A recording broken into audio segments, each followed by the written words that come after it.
అందరికీ దేవుని నామన ఈ సమయంలో సాక్షి చెప్పుడు ఎగిని కాను, కానీ దేవుని కృపను బట్టి దేవుడించిన అనుగ్రహం బట్టి ఈ సమయంలో మీ మధ్యలోకి వస్తున్నాను. సాక్షి చెప్పకముందు ఒక వాక్యం చదువుకుందాం. ఇలాపే వాక్యములు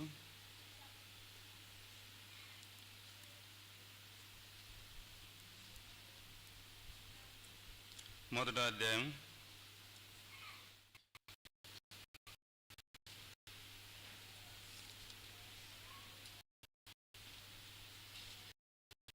12వ వచనం.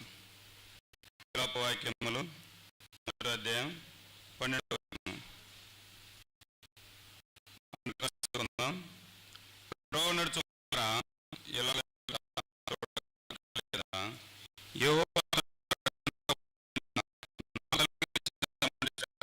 మరి ఎవరికైనా లేదు, నిదానించి చూడండి.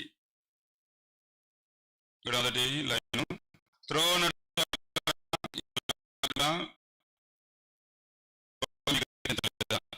దేవుడు ఈ సాక్షిని చిన్న ప్రాణం చేసుకుందాం. ప్రేమ నమ్మకం ఫస్ట్ డాబాలు సింహాసనాసం దేవ నిఘనమైన నాము, హెచ్చైన నాము కనబరుచుకుంటున్నాం ప్రభా. ఈ సమయంలో సంఘంలో చేరి ఇలాగా మీ ప్రజల మధ్య చేరుటకు ఇచ్చిన కృపను బట్టి వందనాలు చెల్లించుకుంటున్నాం. ఈ సమయంలో నా ప్రభా ఎన్నికలేంటి వాడిని, దౌర్భాగ్యం ప్రభా దిక్కులేంటి, ఎక్కడో పనికిన నన్ను ప్రభా ఈ సమయంలో మీరు చేర్చుకున్నారు. అది నా తలంపు, నా ఆలోచన, నా తలంపులు కాదు, కానీ నీ కృపను బట్టి మీరు ఏర్పరచుకున్నారు. నీకు వందనాలు చెల్లించుకుంటున్నాం. ఇదిగో నంద ప్రభా దాసుడు నంద ప్రభా సాక్ష్యం చెప్పుచుండగా నంద ప్రభా మీరే నాతోటి మాట్లాడమని ప్రార్థిస్తున్నాం. అవును ప్రభా, నా జీవితంలో మీరు చేసిన రక్షణ కార్యము, నా కుటుంబం పట్ల ఎలాంటి కుటుంబము, నా రక్షించబడిన కాడి నుంచి ఇప్పటి వరకు ఎలాగా మీరు నన్ను దర్శిస్తూ వచ్చారు నందని ప్రభా, దాన్ని చెప్పి పురుగుల పుట్ట కూడా మీరు కృపానుగ్రహించమని ప్రార్థిస్తున్నాం. ఓం ప్రభా, నేనైతే స్పష్టంగా మాట్లాడే వాడిని, కొంత మాటలు తరబడేవాడిని, స్పష్టంగా మాట్లాడేవాడిని.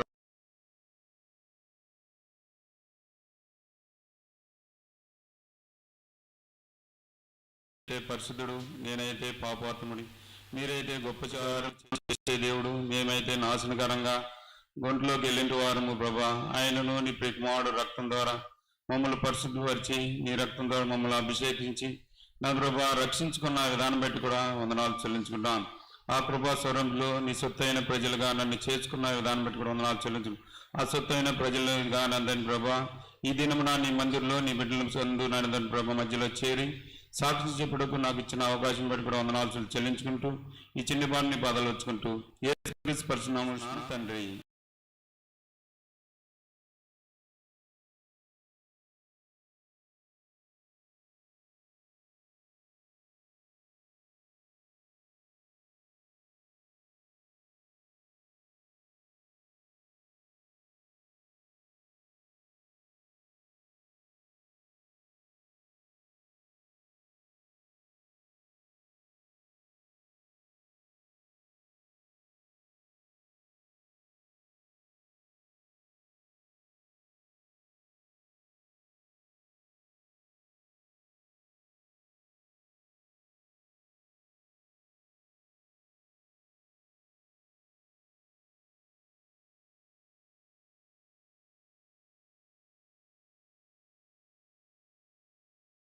జన్మించినప్పుడు మా నాన్న పేరు చిన్నరాములు, మా అమ్మ పేరు కాంతమ్మ.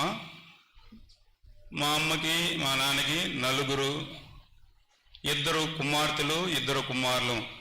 కుమారుల్లో చిన్నవాడిండి నేనే. మా అక్కలు ఇద్దరున్నారు, తర్వాత మా అన్నయ్య, తర్వాత నేను. ఇలాగ నలుగురు సంతానం కలిగి ఉన్నాం. అలాంటి సంతానంలో మా నాన్న సంతానం, మా నాన్న వచ్చి మా నాన్న కుటుంబంలో కూడా ఐదుగురు. అతను చిన్నవాడు అయితే ఆ ఐదుగురిలో చాలా గారాభంగా పెంచి ఎవరు మాట వినకుండా అనేక బానిసకి లోబడిపోయిన వాడుగా ఉన్నాడు. అంటే తాగుడు, పేకాట, ఇలాగ రాగాలు చూసి ఈ లోకంలో ఉన్న పాపాలన్నిటికీ బానిస వచ్చిన వాడుగానే ఉన్నాడు. కానీ అతను కూడా బానిస అవుతున్నాడంటే బోటుకి విశాఖపట్నం బోటు డ్రైవర్ అయితే అక్కడ కూడా బాగానే సంపాదిస్తాడు. సంపాదించి వచ్చిన డబ్బులన్నీ ఇలా పేకాటకి తాగుడికి పెట్టేవాడుగా ఉంటాడు. కానీ అలాగ జీవితం కుటుంబం జరుగుతూ ఉండింది. ఇలా జరుగుతూ ఉన్నప్పుడు మా అమ్మమ్మ దేవుణ్ణి నమ్ముకొని ఉంది. మా నాన్న అయితే దేవుణ్ణి నమ్ముకోలేదు, మా అమ్మ కూడా దేవుణ్ణి నమ్ముకోలేదు. మా అమ్మమ్మ దేవుణ్ణి నమ్ముకొని ఉంటే ఇతను మా నాన్న మా అమ్మను కొడతా వచ్చినప్పుడు, కొంచెం శ్రమలు వచ్చినప్పుడు, ఇబ్బంది వచ్చినప్పుడు మా అమ్మమ్మ నువ్వు దేవుణ్ణి నమ్ముకో అని దేవుని మాటలు చెప్పినప్పుడు ఆమె దేవుణ్ణి అంగీకరిస్తూ వచ్చింది. కానీ నాకు తెలిసిన కాడి నుంచి, అంతకుముందు కూడా ఆయన పెళ్ళి అయిన కాడి నుంచి అలా తాగుడు తిరుగుతూనే ఉండేవాడు. కానీ నేను అందరికన్నా చిన్నవాడిని కాబట్టి నేను పుట్టడంతో కానీ దేవుణ్ణి అయితే నమ్మలేదు. కానీ తర్వాత నేను నాకు తెలిసినప్పుడు పూజ చేసేది, ఇంటికాడ చేసేది. కానీ ఆమె ఏదైనా పండగకి ఏదైనా పలారం చేస్తారు కదా, పలారం చేస్తే అది పక్కన పెట్టేసి మిగతా పలారం అక్కడ దేవుని ముందు పెట్టేది. ఇదంతా మాకు వడ్డించేది, ముందు తీసేసింది. అలాగా మమ్మల్ని విగ్రహారాధనకి దగ్గరలో పెంచకుండా కొంచెం దూరంగానే పెంచుతూ వచ్చింది. చిన్న వయసు నుంచి కథలు చెప్పేవాది, దేవుని కథలు. ఇలా చెప్పినప్పుడు కొంచెం ఎదుగుతావలో వచ్చినప్పుడు మందిరానికి వెళ్తే మా నాన్న కొడతాడు, మా అమ్మను కొడతాడు, మమ్మల్ని కొడతాడు. ఒకవేళ మా నాన్న బోటుకి వెళ్ళినప్పుడు వచ్చిన తర్వాత పక్కన వాళ్ళు ఎవరైనా ఇంటి పక్కన వాళ్ళు చెప్పినా కొడతాడు వచ్చి. అందువల్ల తెల్లవారిన మన సావాసంలో తెలుసు కదా, తెల్లవారిన 4 గంటలకి జనవరి 1 రోజు వాగ్దానం తీసుకుంటాం. ఆ వాగ్దానం మీద చాలా నమ్మకం చెప్పేది. ఆ దేవుడు వాగ్దానం తీసుకుంటే ఆ వాగ్దానం ప్రకారంగా ఆ జనవరి 1 రోజు ఏదైతే వాగ్దానం వస్తుందో సంవత్సరం అంతా అదే దేవుడు మనకు తోడుగా ఉండి ఆ మాట ద్వారానే నడిపిస్తాడు, అది కార్యం చేసేదని చిన్న వయసులోనే మాకు చెప్తూ వచ్చేది. మేమైతే తెల్లవారి 4 గంటలకి వెళ్ళేవాళ్ళము, వెళ్ళి వాగ్దానాలు తీసుకొని ఇంటికి వచ్చేసేవాళ్ళం. కూడా ఆ 3:30 సమయంలోనే లెక్కొట్టి నేను మా అన్న ఇలా వెళ్ళి తీసుకొని వచ్చి, మా అమ్మ అయితే వచ్చింది చూడలేదు, కానీ మేమైతే వెళ్ళి తీసుకొని వచ్చేవాళ్ళం. ఇలాగా జరుగుతూ ఉన్నప్పుడు కొన్ని రోజులు జరుగుతూ వచ్చినప్పుడు నేను 4వ తరగతి చదువుతున్నాను.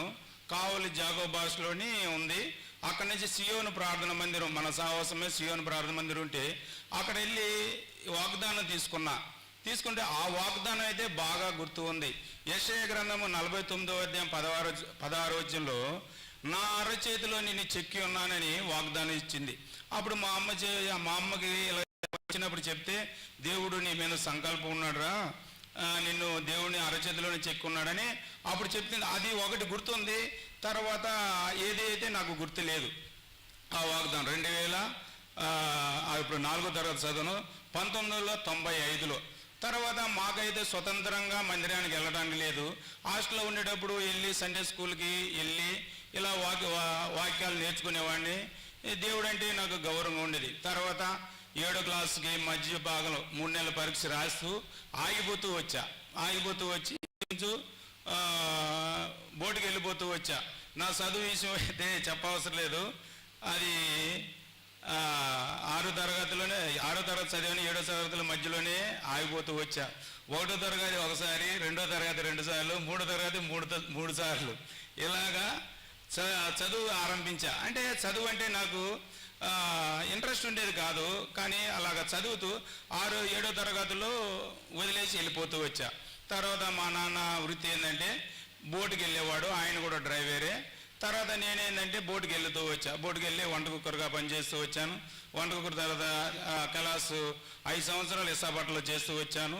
తర్వాత 5 సంవత్సరాలు విశాఖపట్నంలో చేస్తూ వచ్చినప్పుడు ఒకసారి మా నాన్నకి అనారోగ్య పరిస్థితి వచ్చింది. ఎలాగంటే ఈ తాగి ఈ కడుపులో ఉన్న పేగంతా పాడైపోతూ వచ్చి హాస్పిటల్లో పెట్టి మేము విశాఖపట్నంలో ఉన్నాం, మా అన్నయ్య నేను ఒకే బోట్లో ఉన్నాం. విశాఖపట్నం ఉంటే పాడైపోతూ వచ్చినప్పుడు పేగంతా తీసేయాల్సి వచ్చినప్పుడు జానుడు పేగే కడుపులో ఉంది. అప్పుడు ఆ డాక్టర్ చెప్పాడు, అమ్మ ఇతను హాస్పిటల్లో పెట్టినా ఎన్ని రోజులు పెట్టినా ఈయనైతే బతకడు, ఒకవేళ మీ దేవుడే బతికించుకోవాలా అని చెప్తూ వచ్చాడు. చెప్తూ వచ్చినప్పుడు నేను కూడా పక్కన వింటూ వచ్చాను. సరే చనిపోతే చనిపోతాడు, ఏమీ లేదు కదా, అదేందో ఇంటికి తీసుకుని వచ్చేస్తే పోయేదని ఇంటికి తీసుకుని వచ్చేసారు. తర్వాత అప్పుడు దేవుని మాటలు నమ్ముకున్నప్పుడు నమ్ముకుంటానన్నాడు. తర్వాత మేము బోటుకి వెళ్ళిపోతూ వచ్చాం. తర్వాత ఇది చర్చికి వెళ్తున్నాడు అనే లోపల చాలా ఆనందం వేసింది. అంటే ఆనందం అంటే అంత పట్టలేని ఆనందం. అంటే 2003లో అది జరిగింది ఆ యాక్సిడెంట్. అలాగా తర్వాత 2003లో జరిగినప్పుడు ఆయనైతే బాగానే తర్వాత కోలుకున్నాడు. ఒక జానుడు పేగైనా కోలుకొని వెంటనే చనిపోతానన్న మనిషి 6 నెలలు బాగానే తిరగతా చేస్తూనే ఉన్నాడు. దేవుని దగ్గర సంపూర్ణంగా ఆయన రక్షణ పడకుండా మళ్ళీ యథాశత ఉన్నట్టు ఉండి ఆయన మరలా యథాతరంగా బీడీలు తాగడం, సిగరెట్లు తాగడం, తెలియకుండా మందు తాగడం, ఇలాగ మళ్ళీ ఇలా తాగడం వల్ల మళ్ళీ ఇన్ఫెక్షన్ వచ్చేసి ఆ పేగులు మళ్ళీ ఆ కుట్టుల దగ్గర కొంచెం ఇదయ్యి అలా మళ్ళీ మంచం మీద పడిపోయాడు. మంచం మీద పడిపోయినప్పుడు తర్వాత మేము వస్తే మంచం మీద ఉన్నాడు. తర్వాత 2004లో వాగ్దానం తీసుకున్నా. 2004లో జనవరి 1 రోజు నీ దేవుడైన యెహోవా, ఇక్కడ చూడండి ద్విదేశకాండము 2వ అధ్యాయము 7వ వచనంలో లాస్ట్ భాగంలో నీ దేవుడైన యెహోవా నీకు తోడైనాడు, నీకేమీ తక్కువ కాదా అంటూ వచ్చాడు. అంటే దేవుడు వాగ్దానం ఇస్తూ వచ్చాడు. అంటే అప్పటికి అప్పుల్లో బాగా ఉన్నాం.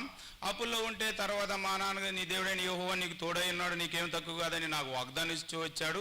దేవుడు నాకు అన్ని సమృద్ధిగా చేస్తాడని అనుకున్నాను. తర్వాత 2004 4వ నెలలో మా నాన్న చనిపోతూ వచ్చినప్పుడు తర్వాత చనిపోతూ మాకు రొయ్యల చెరువు ఉంది, ఒక చెరువు. ఆ చెరువు వేస్తూ వచ్చాం. మరలా చనిపోతూ వచ్చాడు. చనిపోయిన తర్వాత అక్కడ ఆయనైతే దేవుని చర్చికి వచ్చాడు. తర్వాత మా అమ్మ అయితే ముందుగానే బాప్తిజం తీసుకొని ఉంది. మా నాన్న నుంచి కొంచెం దూరంలో ఒక 2-3 సంవత్సరాల దూరంగా అలిగి కొంచెం గొడవలు వచ్చినప్పుడు అలిగి మేము హాస్టల్లో ఉన్నప్పుడు దూరంగా ఉండేటప్పుడే బాప్తిజం తీసుకొని ఉంది. కానీ మా నాన్న చనిపోయిన తర్వాత వాళ్ళు దాయిదులందరూ వచ్చేసారంటే అది మా దాయిదులు మా వాళ్ళు ఏంటంటే ఒక దాయిదానికి ఉన్నప్పుడు వదిలిపెట్టరు, ఎలాంటి దానికైనా ఇదిగా ఉంటారు. అలాగా చాలా ఇబ్బంది పరుస్తూ వచ్చారు. నేనైతే ఒప్పుకోలేదు. మా నాన్నని దేవుని మందిర్లో దేవుని క్రైస్తులో వచ్చి తీయాలని. నువ్వు చిన్నోడురా, నువ్వు తెలియదు, పెద్దోడు ఉన్నాడు మీ అన్నయ్య మాట్లాడి. ఏం చిన్నోడిని, నాకు 2 సంవత్సరాలు, నేనేం చిన్నోడిని అంటే చిన్న కదరా, నువ్వు పెద్ద ఆయన ఉన్నాడు కదంటే ఆయనేం మాట్లాడు. తర్వాత 10 గంటల నుంచి 4 గంటల దాకా ఆ పోరాటం జరుగుతూనే వచ్చింది. తర్వాత ఇతని దగ్గర వల్ల కాదని మా అమ్మ దగ్గర వెళ్ళి ఏమేమి చెప్తూ వచ్చారు. అమ్మ ఎత్తేసి వేసేస్తాం, తర్వాత ఏమి చేయమన్నారు. ఏమి చేయమంటే మా అమ్మ ఏం చేసిందంటే సరే అని ఒప్పుకుంది. ఒప్పుకొని వాళ్ళు తీసేస్తూ ఆ దాయిదుల ద్వారా అన్ని జనులాగానే తీసేస్తూ భూస్థాప కార్యక్రమం జరిగిన తర్వాత కార్యక్రమం అయిపోయింది. తర్వాత దినాలు పెట్టుకోవాలని వచ్చారు. దినాలు పెట్టుకోవాలంటే అందరూ వెళ్ళిపోయారు. మా పెదనాళ్ళు చెప్పారు కదా, 5గురులో మా నాన్న 4 అన్నదమ్ములు.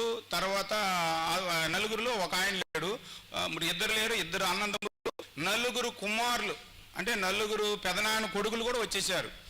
అలాగా ఇంచుమించు ఒక 15 మంది అల్లుళ్ళు, ఇది ఒక 15 మంది 20 మంది దాకా వచ్చేసి దినం చేయాలన్నారు. మేమైతే చేయమన్నాం. మా చిన్నానికి మేము ఎలాగైనా చేస్తామన్నాం. చేస్తానంటే మేమైతే చేస్తామంటే ఆయనే చేస్తానంటే నేనున్నాను, మా అన్నయ్య ఉన్నాడు, మా అన్నయ్య కొడుకున్నాడు, 3 చంపేసి తర్వాత అందరికి ఒకేసారి మీరు దినాలు పెట్టుకోండి అని గట్టిగా మాట్లాడుతూ వచ్చాను. అంటే అటు 10 మంది, నేను ఇక్కడ ఒకరినే. నేనైతే మా అన్నయ్య అయితే గొమ్మగా పక్కనే ఉన్నాడు. నేనైతే ఎదురుగా మాట్లాడి వాళ్ళ మీద వెళ్ళిపోతూ వస్తే మా అమ్మమ్మ వచ్చి మా అమ్మ వాళ్ళు వచ్చి ఇలా పట్టుకుంటూ వచ్చారు. వాళ్ళ మధ్యలోకి వెళ్తే కొడతారు, మధ్యలో వెళ్తే కొట్టిని దేవుని నేనైతే వాళ్ళకి దినం చేయను, చంపేసి వాళ్ళు దినాలు చేయాలంటున్నారు కదా, అలా దినాలు చేసుకొని పోనని వ్యతిరేకంగా అడుగుతూ వచ్చినప్పుడు తర్వాత వాళ్ళ నాన్నలు వాళ్ళే గొడవ పడుకొని వెళ్ళిపోతూ వచ్చారు. వెళ్ళిపోతూ జరిగింది. తర్వాత మీటింగ్ కూడా పెట్టడం లేదని అన్నారు. సరే కానీ గమ్ముగా ఆగిపోతూ వచ్చాం. మీటింగ్ అయితే పెట్టలేదు కానీ మళ్ళీ గుంటలు వేస్తూ వచ్చాం. చెరువులు, రొయ్యల చెరువులు చిన్నపిల్లలు వేసి అది పెంచడానికి రొయ్యల చెరువులు వేసాం. దాని మీద కూడా కొంచెం నష్టం వచ్చింది. నష్టం వచ్చినప్పుడు మాకు పొలం అయితే ఇంచుమించు 2.5 ఎకరా ఉంది. రొయ్యల చెరువు 1 ఎకరా, మొత్తం 3.5 ఎకరా. 2.5 ఎకరా అమ్మేసి మొత్తం అప్పులు కట్టేశాం. అప్పులు కట్టేస్తే తర్వాత అందరూ ఏమన్నారంటే అలా అప్పులు కట్టేశాం. అప్పులు కట్టేసిన తర్వాత దేవుని నమ్ముకు దేవుడు అన్నారు. ఏమైందిరా, ఏమి లేకుండా పోతే పోనీ అన్నాను. తర్వాత మా నాన్న చనిపోయి నెల అయింది. నేను సముద్రంలో ఐల పెద్ద వలలో వేసి లాగేటప్పుడు నేను నీళ్ళల్లో వెళ్ళి లాగుతున్నప్పుడు ఒకటి టేక్ అని చేప ఉంది. అది వచ్చి కాలు గుచ్చుకుంటే ఒక 3-4 రోజుల్లో మానిపోయేటట్టుండింది. మళ్ళీ చీమ పట్టి ఇంతలాన కాలు అయిపోతూ వచ్చింది. తర్వాత కొన్ని రోజులు బాధపడుతూ అన్ని విధాలుగా బాధపడుతూ వచ్చాను. తర్వాత 2004 7వ నెలలో 13వ తేదీన అదే కావలి సియోను ప్రార్థన మందిరం తిరుపతి జయంతిరావు గారని, ఆయన కూడా టీచరే, జయంతిరావు, ఆయన వాక్యం చెప్తూ వచ్చినప్పుడు యవనస్తుల మీటింగ్లో కూర్చున్నాను. యవనస్తులే కాబట్టి యవనస్తుల మీటింగ్లో కూర్చున్నప్పుడు అప్పుడు మాట్లాడుతూ ఆయన సాక్ష్యాన్ని చెప్పి తర్వాత యేసేపు గురించి చెబుతూ ఆయన కూడా యేసేపు గురించి చెబుతూ ఒక మాట నన్ను దర్శిస్తూ వచ్చింది. ఆదికాండం 39:12 వచనంలో ఆమె చేతిలో విడిచిపెట్టి తప్పించుకొని బయటికి పారిపోయెను. అంటే అక్కడ అదంతా చదివితే అతని పాపం విషయంలో అక్కడ చెప్తూ ఆమె వస్త్రాన్ని ఆమె చేతిలో విడిచి పెట్టి తప్పించుకొని బయటికి పారిపోయినాయి అలా చెప్పేసి కొన్ని చెప్తూ వచ్చాడు. ఓ యవనస్తుడా, ఎలాగైతే యేసేపు ఆమె చేతిలో విడిచిపెట్టి వస్త్రాన్ని వచ్చాడు, ఈ లోకంలో పాపానికి లాక్ని పెట్టుకోవడానికి ఉంది, దాన్ని విడిచిపెట్టి నువ్వు కూడా పారిపో. దేవుడు నీకు అద్భుతంగా కార్యం చేస్తూ వస్తాడు. యేసేపుని ఎలాగా ఆ బందీగృహంలో నుంచి తీసుకొని వెళ్ళి ప్రధానమంత్రిగా చేస్తూ వచ్చాడు, అదే విధంగా నిన్ను కూడా చేస్తూ వస్తాడు. ఆయన సాక్ష్యాన్ని కూడా చెప్పి నా విషయంలో జరిగినట్టు అదే దేవుడు నీ విషయంలో కూడా చేస్తాడని ఉన్నప్పుడు నన్ను మొట్టమొదటిగా దాన్ని దర్శిస్తూ వచ్చినప్పుడు నువ్వు తీర్మానించుకున్నప్పుడు నేను ఆ దిన తీర్మానించుకున్నాను. 2004 7వ నెల 13వ తేదీ తీర్మానించుకున్న తర్వాత కొన్ని రోజులు జరుగుతూ వచ్చింది. తర్వాత అంతా అప్పుల వల్ల అయిపోయిన తర్వాత అంతా అమ్మేస్తూ వచ్చినప్పుడు అందరూ దేశిస్తూ వచ్చారు. ఏమీ లేదు, ఆ కాలుకి ఆపరేషన్ చేయడానికి కూడా కనీసం 200 రూపాయలు కూడా లేకుండా అలాంటి పరిస్థితుల్లో జిగమింగుతూ వచ్చాం. 2000 యవనస్తులో ఉన్నాను, యవన ప్రాయంలో ఉన్నప్పుడు అనేక ముందైతే డబ్బులు సంపాదించి బాగా ఆ లోటు తెలియలేని పరిస్థితిలో ఉన్నాను. కానీ తినడానికి కూడా ఇంట్లో బియ్యం లేని పరిస్థితిలో, అంత కఠిన పరిస్థితిలో ఉన్నాను. ఎందుకు ఈ బ్రతుకు చనిపోతే పోదాని ఆ తలంపులతో ఉన్నప్పుడు దేవుడు ఆ యవనస్తుల మీటింగ్లో దేవుడు నన్ను దర్శిస్తూ వచ్చినప్పుడు నేను ఒక తీర్మానించుకున్నాను. సరే, నేను దేవుని కోసమే నిలబడతాను. అప్పుడు గుర్తొచ్చింది, నా అరచేతిలో నేను చెక్కి ఉన్నాను కదా అని దేవుడు వాగ్దానిస్తూ వచ్చాడు ఆనాడు. తర్వాత నీ దేవుడైన యెహోవా నీకు తోడైనాడు, నీకేం తక్కువ కాదని ఈ సంవత్సరం వాగ్దానిస్తూ వచ్చాడు. దేవుడు వాగ్దానిచ్చి నెరవేర్చే దేవుడు కదా అని నేను ఆ విషయంలోనే నమ్ముతూ దేవుని యందు నిలబడుతూ స్థిరపడుతూ వచ్చాను. తర్వాత అలాగ కొంత విశాఖపట్నం అయిపోయిన తర్వాత మంగళూరుకి, కర్ణాటక దగ్గర మంగళూరుకి వెళ్తూ వచ్చాను. మంగళూరులో కూడా కొన్ని రోజులు బోట్లో యాడ్ చేసినప్పుడు కొంత అక్కడ కూడా వంట కుక్కరుగా వంట మంచిగా పనిచేస్తూ వచ్చాను. బోట్లలో అంటే 10 మంది ఉంటారు, ఒకడు వంట చేసే అతనుగా ఉంటాడు. నేను అక్కడ పనిచేస్తూ వచ్చాను. తర్వాత లెసర్గా పనిచేస్తూ వచ్చాను, తర్వాత సెకండ్ డ్రైవర్గా పనిచేస్తూ వచ్చాను, తర్వాత నన్ను డ్రైవర్ స్థానంలో తీసుకుని వెళ్తూ వచ్చాడు. డ్రైవర్ స్థానంలో వెళ్ళినప్పుడు కూడా దేవుడు కూడా అనేక అద్భుతాలు చేస్తూ వచ్చాడు. ప్రభు నేను ఆ చోటుకి వెళ్ళి నేను వలయ్యాలా ఏంది ప్రభు అని అడిగితే నువ్వు వెళ్ళు అన్నప్పుడు నేను అక్కడికి వెళ్ళిన తర్వాత దేవుడు అద్భుతంగా అక్కడ చేస్తూ వచ్చాడు. ప్రభు ఆ చోటుకి వెళ్ళాలా అని నేను అడిగినప్పుడు అక్కడికి వెళ్ళొద్దని చెప్పినప్పుడు తర్వాత మాకు ఒక గ్రూప్ బోట్ ఉంటుంది, ఒక 10 బోట్లు ఉంటాయి. ఆ బోట్లన్నీ అటు వెళ్ళినప్పుడు నేను అటు వెళ్ళేవాడిని దేవుని మాట తిరస్కరించి. కానీ అక్కడికి వెళ్ళిన తర్వాత అక్కడైతే చేపలు ఉండదు. తర్వాత ఇటు దేవుడు ఏ సైడ్ అయితే పొమ్మన్నాడు ఆ సైడ్కి వచ్చినప్పుడు కంపల్సరీ దేవుడు నాకు చేపలు ఇచ్చేవాడు. అంటే అలాగా దేవుడు అద్భుతంగా దేవుడు వాక్యం ద్వారా మాట్లాడినప్పుడు నేను తిరస్కరించినప్పుడు దెబ్బలు తింటూ వచ్చాను. తిరస్కరించిన దేవుడు మాటలు విన్నప్పుడు దేవుడు నన్ను ఆశీర్వదిస్తూ వచ్చాడు. ఎలాగంటే వాళ్ళు ఏమన్నారంటే వీడు మంత్రవాదులు పెట్టి వీడు చేపలు పడుతున్నాడు అని ఆ స్టేజిలో చెప్పుకున్నారు నన్ను. ఇప్పుడు కూడా అడిగితే అయ్యా మేము నిన్ను అలాగే పట్టుంటామని మేము అనుకుంటున్నామంటే వాళ్ళకి దేవుని గురించే చెప్తూ వచ్చాను. తర్వాత నా బోట్లో 10 మంది ఉంటారు, నాతోటి నేను కాకుండా 9 మంది. వాళ్ళందరూ ఏమంటారంటే డ్రైవరు మన బోటు మంత్రవాదులు పెట్టి చేపలు పడుతున్నారని చెప్పుకుంటున్నారంటే అవునరా మంత్రవాదులు పెట్టే కదా, బైబిల్ చదువుతున్నాను, ప్రార్థన చేసుకుంటున్నాను, ఇదే చెప్పు అని ఇలా చెప్పేవాడిని. ఇదే నా మంత్రవాది, ఇదే దేవుడు సహాయపడతాను. వాళ్ళు కూడా అలా చేయమను, వాళ్ళు కూడా సహాయపడతాడని దేవుడు అలాగా దేవుని మాటలు అలాగ ఎల్లడిపరుస్తూ వచ్చిన వాడిగా ఉన్నాను. సరద అలా జరుగుతూ వచ్చింది. 2012లో నాకు తర్వాత వాగ్దానం ఇస్తూ వచ్చాడు. ఎలా అంటే నేను ఒక నిబంధన చదువుతాము, సంఖ్యాకాండం క్షమించండి నిర్గమకాండము 34వ అధ్యాయము 10వ వచనం. ఇదిగో నేను ఒక నిబంధన చేయుచున్నాను, భూమి మీద ఎక్కడనైనా ఏ జనములోనైనా చేయబడిన అద్భుతములు నీ ప్రజల ఎదుట చేసేదను. నువ్వు ఏ ప్రజల నడుమనున్నావో ఆ ప్రజలందరూ యెహోవా కార్యమును చూచెదరు. ఈ మొత్తం వచ్చింది దేవుడు ఆ వాగ్దానం వచ్చినప్పుడు దేవుడు బోట్లలో ఎంత యాడ తెచ్చి వచ్చాడు. ఈ సంవత్సరం ఇంకా అత్యధికంగా ఉంటుందని నేను నమ్ముతూ వచ్చా. నేను వెళ్తే చేపల్లోనే వెళ్తున్నాను, వల్లగట్ట అయిపోవడము, లేకపోతే ఈ క్రేన్ వైర్లు ఉంటాయి కదా, ఆ వైర్లు ఉంటాయి, ఒక 400 బార్లు, 400 మీటర్లు 600 మీటర్లు ఉంటాయి. మేము మీటర్ తగ్గట్టుగా మేము వదులుకుంటూ వస్తాం. ఆ వైర్లు కొత్తదైనా కట్ అయిపోయేది. ఏంది ఇదే కట్ అయిపోతుంది. తర్వాత జట్టుకి వస్తే దరికి వచ్చినప్పుడు 10 రోజులు ఉంటాం. దరికి వచ్చినప్పుడు వాండర్లు వచ్చి నన్ను భుజం తట్టి ఏం అవ్వదు, ఏదో దేవుడు సాయం చేస్తారులేని ఇలా ధైర్యపరిచేవాళ్ళు. కానీ చాలా బాధేస్తూ వచ్చింది. 4 నెలలు, జనవరి నుంచి 4 నెలలు చాలా ఇబ్బంది పడ్డాను.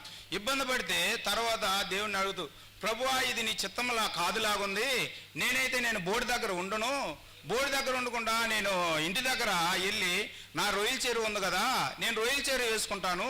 ఈ టెన్షను ఈ టార్చర్ అయితే నేను పట్టించుకోను. నాకన్నా వెనకాల వచ్చిన వాడు, నాకన్నా చిన్న డ్రైవర్ కూడా మంచి ఫిషింగ్లు చేస్తున్నాడు, నాకేంది ఈ తలక నొప్పి, నేనైతే ఉండను ప్రభు అని తీర్మానించుకున్నప్పుడు అద్భుతంగా ఏనాడైతే నేను తీర్మానించుకున్నానో తర్వాత అక్కడి నుంచి యాట్లా ఆటోమేటిక్గా జరుగుతూ వచ్చింది. తర్వాత ముందైతే 3 లక్షలు 4 లక్షలు ఫిషింగ్ అయ్యేది, 6 లక్షలు 7 లక్షలు 5 లక్షలు ఇలాగా 5 ఏటలు జరుగుతూ వచ్చింది. 5 ఏటలు జరుగుతూ వచ్చింది. 10 రోజులకు ఒక ఏట వచ్చింది. దేవుడు అద్భుతంగా తీర్మానించుకున్నాడు, అద్భుతంగా నా విషయంలో కృప చూపాడు. తర్వాత ఇక్కడ ఏటలు జరుగుతుంది, నేను బోటుకి వెళ్ళాలా గుంటకి వెళ్ళాలా. అక్కడైతే ఆ సంవత్సరం 6 లక్షల దాకా దేవుడు నన్ను ఆశీర్వదిస్తూ వచ్చాడు. ఆ సంవత్సరం బోటుకి వెళ్ళాలా ఇక్కడ వెళ్ళాలా, లేదు దేవుడి మాట చెప్తూ వచ్చాను కదా, దేవుడికి మాట ఇచ్చేసాను, నేను ఇంటికే వెళ్ళాలని తీర్మానించుకున్నా. బోర్డు దిగుతూ వస్తున్నాను. బోర్డు దిగేసి ఓనర్ వస్తూ వచ్చి చేతిలో ఒక 50,000 పెడుతున్నాడు. అంటే ఖర్చులకి 50,000 పెడుతుంటే వద్దు నేను మంగళూరుకు రావట్లేదు, నేను రానప్పుడు ఇది నాకు అవసరం లేదు అన్నాను. అంటే ఆయన ఏడుస్తూ వస్తున్నాడు. అయ్యో ఏంది నువ్వు రానంటున్నావు, నేను ఇంకొక సంవత్సరం ఉంటే ఇంకొక బోటు కడతాను. ఆ సంవత్సరం 1.5 కోటి ఫిషింగ్ అవుతూ వచ్చింది. చేపలు నేను తెచ్చింది 1.5 కోటి. అంటే నువ్వు అది ఒక బోటు వచ్చి ₹1 కోటి అవుతుంది. నువ్వు ఒక సంవత్సరం ఉంటే నేను ఇంకొక బోటు, కొత్త బోటు కట్టిస్తాను, నువ్వు ఉండు అంటున్నాడు. లేదు నేను ఉండడం, దేవునికి మాట ఇచ్చాను. ఒకవేళ నేను వెళ్ళిన తర్వాత దేవుడు అక్కడ ఆశీర్వదిస్తే, ఒకవేళ కుదరదంటే ఆయన మప్పేయడానికి, ఒకవేళ అక్కడ కానీ సెట్ కాకపోతే అలా వస్తాలని ఆయనకు చెప్తే కొంచెం సమాధాన పడిన తర్వాత చెరువు కాడకు వచ్చాను. ఇంటికి రాకముందుపు ఊర్లో పాడుతుంటే, అంటే గావం గుంటలు ఉంటుంది, ఇంకో గుంట తీసుకుందామని వేలం పాటేసేటప్పుడు ఒకటి పాడుకున్న తర్వాత నా గుంట వేస్తూ వచ్చాను, సొంత గుంట వేస్తూ వచ్చే దానికి అంత లాభం అనేది కనిపించలేదు. ఇది వేసి ఉన్నాను, అయ్యో ఏంది బోర్డు దగ్గర అయితే నాకు అంత వచ్చింది, ఇక్కడైతే నేను ఇబ్బంది పడుతూ వచ్చినప్పుడు 2012లో వాగ్దానం ఇస్తూ వచ్చాడు. తర్వాత అదే చెప్తూ వచ్చి, నేను ఒక నిబంధన చేస్తున్నాను, భూమి మీద ఎక్కడ జరిగిన అద్భుత కార్యములు నీ ప్రజలు ఎదుట చేసేదను, నువ్వు ఏ జన్మను ఉన్నావో ఆ జన్మలందరూ ఏవో కార్యం చూసేదని వాగ్దానం ఇస్తూ వచ్చాడు. తర్వాత రెండో గుంట తీసినప్పటికీ ఇంచుమించు ₹600 రేట్లు, ఇంచుమించు 150 కిలోలు తక్కువ 13 టన్నులు వచ్చాయి. అప్పుడు వాళ్ళ రెండు పంచాయతీలు చూసి, ఏంద్రా వీడు బోర్డు దగ్గర చూస్తే ఎలా ఉన్నాడు, వీడు చూస్తే ఇక్కడ కూడా మంత్రాలు పెట్టే చేస్తున్నాడు అని చెప్పుకుంటూ వచ్చాడు. అంటే ఇది నా కృప కాదు. దేవుడు ఏం చెప్తూ వచ్చాడు, నీ దేవుడైన యెహోవా నేను ఒక నిబంధన చేస్తున్నాను, భూమి మీద ఎక్కడ జరిగిన అద్భుత కార్యాలు నీ ప్రజలు ఎదుటి చేసేదను. నువ్వు ఏ జన్మను ఉన్నావో అద్భుత కార్యాలు నువ్వు ఏ జన్మను ఉన్నావో ఆ జనులందరూ యెహోవా కార్యం, నా జనులు వీళ్ళు, ఈ జన్మే కదా నాకు, వాళ్ళు కాదని అప్పుడు అనుకున్నా. దేవుడు కార్యమే అని 2004లో ఏదైతే నేను సమస్తము కోల్పోయానో 2012-13 వచ్చేసరికి దేవుడు దానికి 4 అంతలు నాకు దయచేస్తూ వచ్చాడు. దయచేస్తూ వచ్చినప్పుడు దేవుని ఇంటికి దగ్గర వచ్చి దేవుని మందిరికి వస్తున్నాను అని తప్ప దేవుని ఇంట్లో పరిచర్యం చేయను. ఇలా ఉన్నప్పుడు దేవుని మందిరానికి అయితే నమ్మకంగా వెళ్తూ వచ్చా. కొన్ని పరిస్థితులు ఇప్పుడు చూస్తున్నాం కదా మందిర్లో కొన్ని పరిస్థితులు, అలాంటి పరిస్థితులు ఒకటి సంభవించినప్పుడు ఆ దేవుడు వాళ్ళు అప్పటి నుంచి విశ్వాసులు కదా, వాళ్ళు అలా చేసినప్పుడే దేవుడు క్షమించి వాళ్ళని దేవుడు వాడుకుంటుంటే నేనేం పాపం చేసినా సరే దేవుని మందిరానికి దూరం అవుతూ వచ్చి ఈ షెట్లు ఆడుతూ వచ్చాను. ఆదివారం కూడా ఈ షెట్లు ఆడడానికి వెళ్ళిపోతూ దేవుని మందిరాన్ని కూడా ఇక్కడ ఇంటి పక్కనే నా ఇల్లు, మందిరం పక్కనే నా ఇల్లు, అక్కడ ఎవరు వాక్యం చెప్పేది ఇక్కడ నాకు వినిపిస్తుంది. ఈయనైతే నేను ఆరాధవర్తమని అయిపోయిన తర్వాత బల్లవర్తంలో చివరిలో వెళ్ళి కానుకేసి వస్తే సరిపోయేది. దేవుడు అంటే నాకు భయం ఉంది, దేవుడు అంటే భక్తి ఉంది, దేవుడు నన్ను ఆశీర్వదించిన కొలది నేను దశభాగం వేస్తే చాలు, దీనికే నన్ను ఏర్పరచుకున్నాడు తప్ప మందిరం వెళ్ళకపోయినా అని నేను ఈ తీర్మానంలో అనుకుని నిజంగా దేవుడు సౌతానుడు ఆ కలవరాన్ని తెచ్చి కొంచెం దేవునికి దూరం అవుతూ వచ్చి దేవుని మందిరానికే దూరం అవుతూ వచ్చా. ఎప్పుడో వెళ్తే ఇష్టం లేని నామకార్థంగా వెళ్ళానా వచ్చాను. దేవుడు చేసిన అద్భుత కార్యాలన్నీ మర్చిపోతూ వచ్చా. కానీ ఏంటంటే ఈ మనుషుల్ని చూసి వాళ్ళు పెద్దలు కదా, వాళ్ళు విశ్వాసులు కదా, వాళ్ళు ఉంటే వాళ్ళని దేవుడు రక్షించినప్పుడు నన్ను ఎందుకు రక్షించలేని నేను దేవుడు ఆస్వాదిస్తూ వస్తున్నాడు కదా, నా దశభాగం వేసేసి దేవుడు నన్ను క్షమించేస్తాడులే ఈ విధానంలో వెళ్ళిపోతూ వచ్చినప్పుడు దేవుడు ఒకసారి నెల్లూరులో నుంచి వచ్చినప్పుడు, నెల్లూరు నుంచి మా కావలికి 54 కిలోమీటర్లు వచ్చినప్పుడు ఒకసారి యాక్సిడెంట్ అవుతూ వచ్చింది. నాకైతే తెలియలేదు, బండి అయితే పడిపోయాను. నారాయణ హాస్పిటల్లో ఉన్నా. ఏంది ఇక్కడ ఉన్నానంటే నువ్వు నెల్లూరుకి వచ్చావు, నాకు తెలియదు ఏం గుద్దింది కూడా తెలియదు, అంత కోమలోకి వెళ్ళిపోయా. కానీ దేవుడు ఎలాంటి దెబ్బ లేదు, ఈ కొంచెం ఇక్కడ గీసుకున్నది అంతేమీ దెబ్బ లేదు. అయినా కానీ దేవుని ఇంటికి వెళ్లకుండా నేను ఇలాగా తిరుగుతూనే ఉన్నా. ఒకరోజు అంత రెడీ అయిపోయిన తర్వాత చర్చికి రెడీ అయిపోయాను. రెడీ అయిన తర్వాత చర్చికి రెడీ అయిపోయిన తర్వాత షెటిల్ ఆడడానికి వెళ్ళిపోయా. ఆరాధన వర్తమానం అయ్యే లోపల నేను వచ్చేసలు వెళ్ళిపోయిన తర్వాత ఫస్ట్ గేమ్ ఆడాము, గెలిచాము. రెండో గేమ్ ఓడిపోయా. వచ్చిన తర్వాత వచ్చి మందిరానికి రాకుండా వేరే దగ్గరకు వచ్చి మాటల్లో నిలబడి ఇంట్లో ఆమె ఫోన్ చేసింది, ఏమయ్యా గుండె దగ్గర పీడేసావంటే నేను వేసేసాలే అన్న. ఇంటి గుండె దగ్గర పీడేసి లేదు, ఏమీ లేదు. తర్వాత అయిన తర్వాత వెళ్ళి పీడేసి వచ్చేటప్పుడు ఒక పిల్లోడు అడ్డం వచ్చేసాడు. బ్రేక్ కొట్టంగానే బైకు, నేనైతే పడిపోయితే పిల్లోడినైతే తప్పిస్తూ వచ్చా. కరెక్ట్గా కరెంటు పోల్ ఉంది, దాన్ని తల అయితే ఆ కరెంటు పోల్ కొట్టడానికి తెలిసిపోయింది నాకు. ప్రభువా నీ చిత్తమే అని ముఖం ఇలా వంగేసా. ఆ కరెంటు పోల్కి నాకు ఇంత దూరమే ఉంది. అంటే చాలా స్పీడ్ మీద వెళ్తుంటా, కానీ ఎలాగాగిందో నాకే తెలీదు. తర్వాత అయిన తర్వాత బైక్ తీసుకొని ఇంటికి వెళ్ళాను. పైన ఏం దెబ్బలేదు. ఈ మోకాల మీద లెగ్మెంట్ కట్ అయిపోయింది. లెగ్కి ఒకటి ఉంటుంది, లెగ్మెంట్, అది కట్ అయిపోయింది. నడవడానికి ఒక రకంగా ఉంటుంది, కానీ కొంచెం కాలు అలా స్టప్ వేస్తే కింద పడిపోయేవాడిని. ఇలా ఆపరేషన్ చేసినప్పుడు 3 రోజులు అయింది. 4వ రోజు 2 రోజులు ఇంటికి వచ్చినా కూడా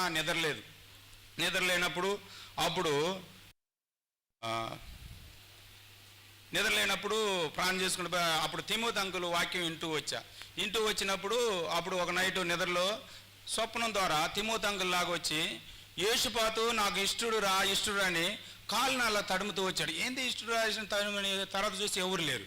తర్వాత ఆ 2వ నైట్ నుంచి ప్రశాంతంగా నిద్రపోతూనే ఉండా. ఎలాంటి ఇబ్బంది లేదు. 5 నైట్లు నిద్ర లేదు. 6వ నైట్ నుంచి దేవుడు అలాగా నిద్ర బాగానే పడుతూ వచ్చింది. రెండవదిగా చూస్తే అలాగా స్టాండ్ పట్టుకొని మందిరానికి వచ్చాను. వచ్చిన తర్వాత బల్లో రక్షణ, నేను మార్మన్స్ రక్షణ అయితే తీసుకొని ఉన్నాను. 2012లో 11లో బాప్టిజం తీసుకున్నాను. 2004 తీర్మానించుకున్నాను. 2011లో నేను బాప్టిజం తీసుకున్నా. అంటే బోట్లు వెళ్ళే కారణంగా కొన్ని విషయంలో వాక్యంలో బలపడలేక, కొన్నిసార్లు దేవుడు నన్ను ఆ బాప్తిజం తీసుకున్నప్పుడు వాక్యం నేను చదువుకున్నాం కదా, ఇలాంటి వాక్యములు, ఆ వాక్యం ద్వారా నన్ను దేవుడు దర్శిస్తుండే. ఇలాంటి శ్రమ ఎవరికి కలగలేదు కదా అని ఆ వాక్యం ద్వారా నాతో దర్శిస్తూ వచ్చాడు. అప్పుడు ఆ వాక్యం ద్వారా వింటూ వచ్చినప్పుడు ఆ బాప్తిజంని సిద్ధపడుతూ బాప్తిజం తీసుకొని ఉన్నాను.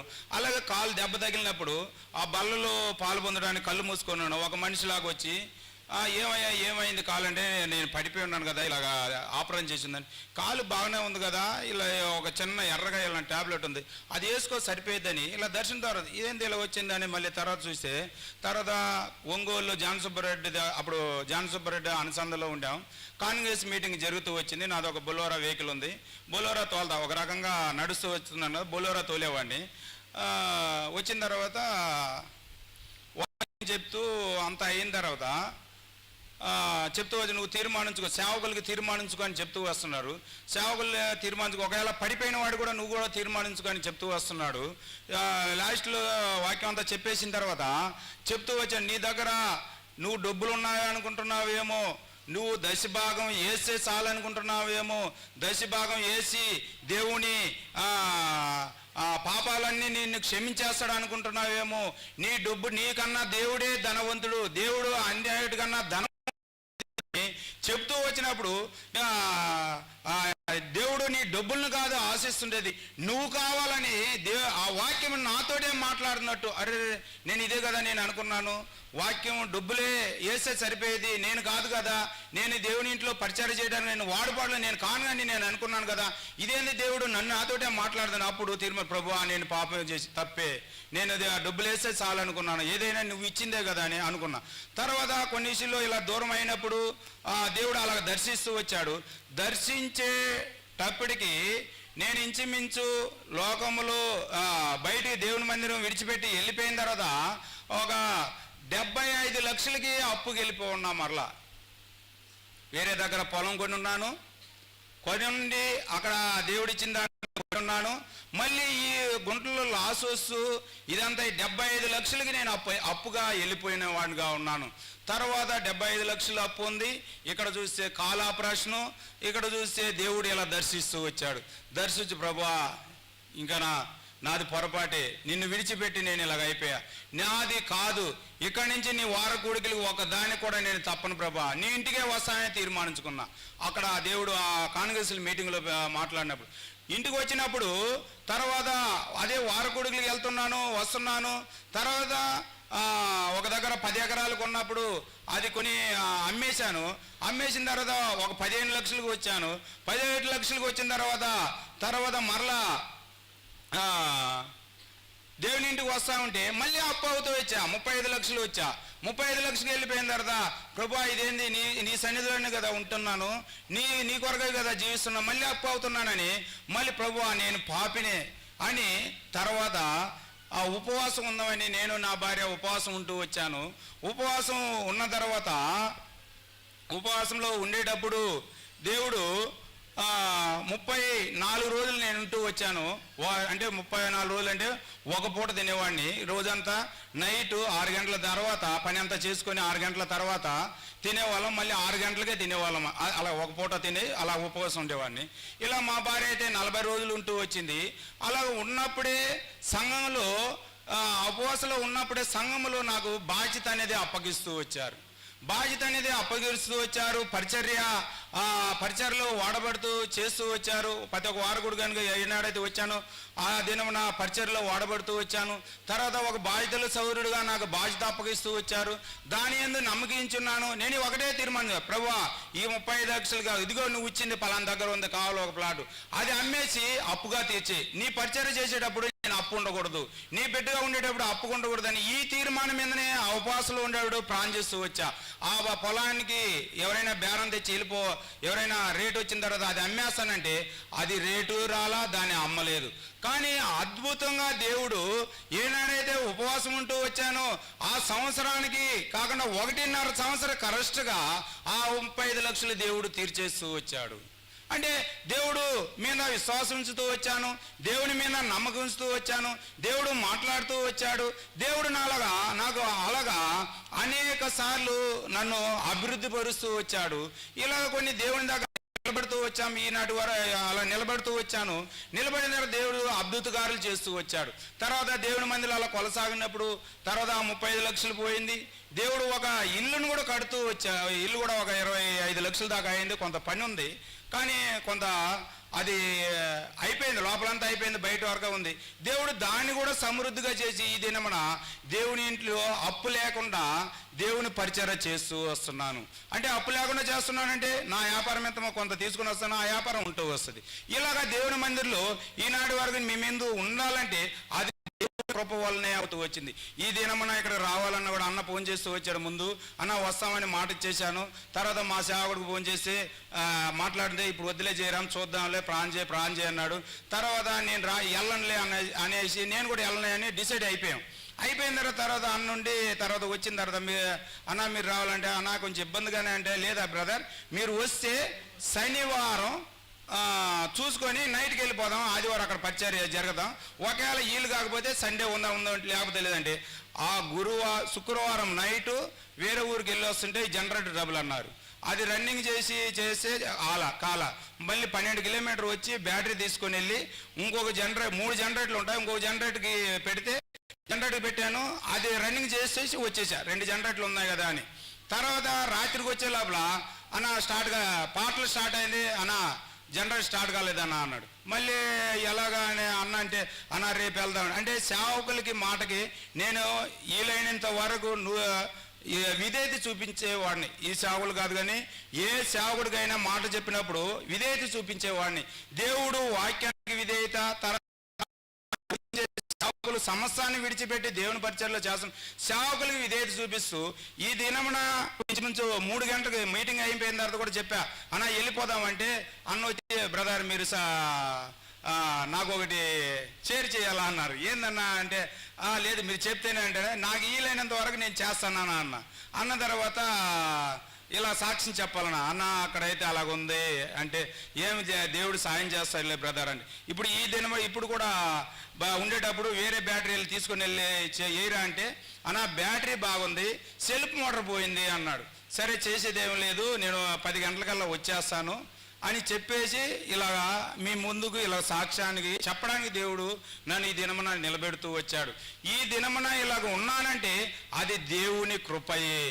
అంటే దేవుని వాక్యానికి వాగ్దానానికి వాగ్దానం ఇచ్చిన దేవుడికి నేను వాగ్దానం తీసి ధైర్యంగా నిలబడి ప్రాణం చేసుకుంటూ వస్తాను. దేవుడు ఆ వాగ్దానపూర్వంగా దేవుడు నన్ను బలపరుస్తూ వచ్చాడు. ఈ లోకాన పరిస్థితులు ఆర్థిక ఇబ్బందిలో కూడా దేవుడు ఆశీర్దిస్తూ వచ్చాడు. ఆత్మసారంగా కూడా దేవుడు నాటికి దేవుడు నన్ను అభివృద్ధి పరుస్తూ వచ్చాడు. ఆత్మసారంగా ఎదిగేటప్పుడు అనేక కుతంత్రాలు సవతానుడు తీసుకుని వస్తాడు నిందలు. కానీ కొన్నిటిలో ఎందుకులే అని నాకేం తక్కువ, దేవుడు నన్ను అభివృద్ధి పరుస్తాడు, ఎందుకు చేయాలనుకుంటాం. కానీ దేవుడు వెంటనే వాక్యంతో మాట్లాడుతూ నన్ను బలపరుస్తూ వచ్చాడు. అలాగా నా సాక్ష్యాన్ని మీ ముందు పంచుకోవడానికి దేవుడు ఈ దినం నాకు కృపయిస్తూ వచ్చాడు. నాకు వచ్చి 2 పిల్లలు, ఒక కుమారుడు ఒక కుమార్తె. కుమారుడు 8th క్లాస్ చదువుతున్నాడు, కుమార్తె 5th క్లాస్ చదువుతూ వస్తుంది. మా కుటుంబం నిమిత్తమై, నా నిమిత్తమై ఇలా ప్రార్థన పూర్వంగా ఉండాలని మీరు కూడా మా నిమిత్తమై ప్రార్థన చేయాలని ఆశిస్తూ వస్తున్నాను. దేవుడి సాక్ష్యాన్ని దీవించును గాక.